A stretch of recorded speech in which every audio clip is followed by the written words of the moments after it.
You're listening to the Daily Sales Tips Podcast, and I'm your host, Scott Ingram.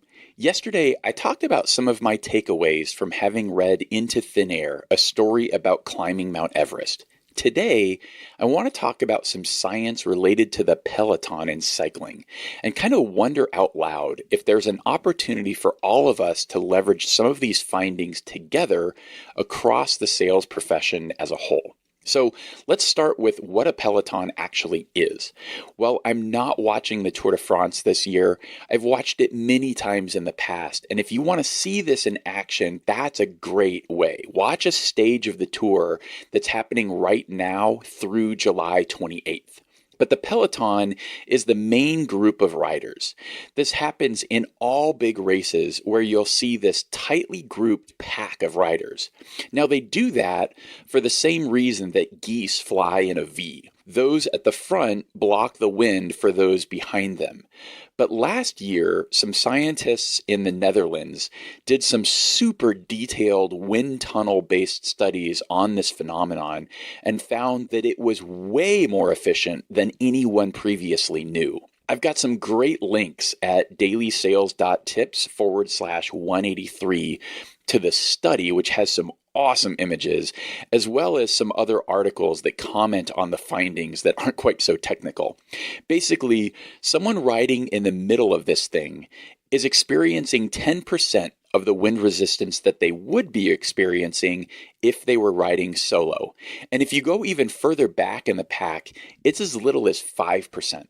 One of the articles I have linked for you suggests it's as if a rider is cycling at 12 to 15 kilometers an hour in a Peloton that is speeding along at 54 kilometers an hour. In other words, it's massively efficient.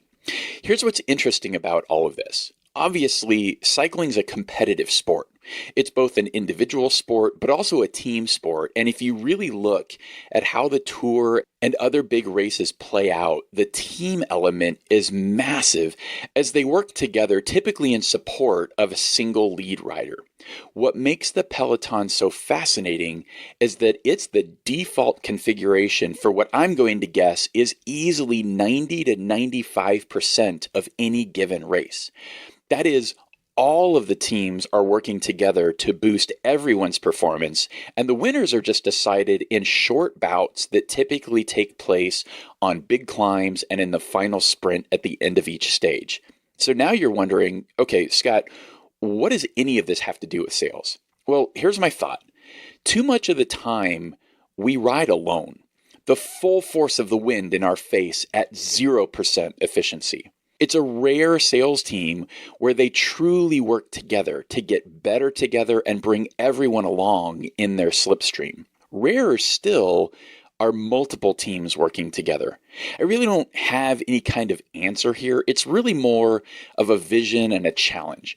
What if we were to start thinking both within our teams and across the entire sales industry with that Peloton-like mindset? What if the strongest got out in front to break the wind, but weren't doing it as if they were in a time trial, but in a way where they were supporting the others on their team and in their industry, more proactively sharing their best practices and mentoring those who were following behind? What if together we were working to elevate the professionalism and the profession of sales? Changing the minds of buyers, breaking out of the stereotypes, and building real trust, not just as individuals, but as a true profession. One company that I think is really starting to do this and who I suspect you're going to hear more about later this week is Bravado.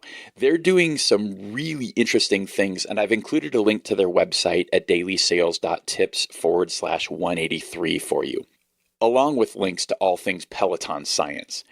Give it some thought. How can we be more supportive of each other and get to the point where we're riding down the road at what feels like 10 miles per hour in terms of effort and experiencing the results of moving down the road at 36 miles per hour?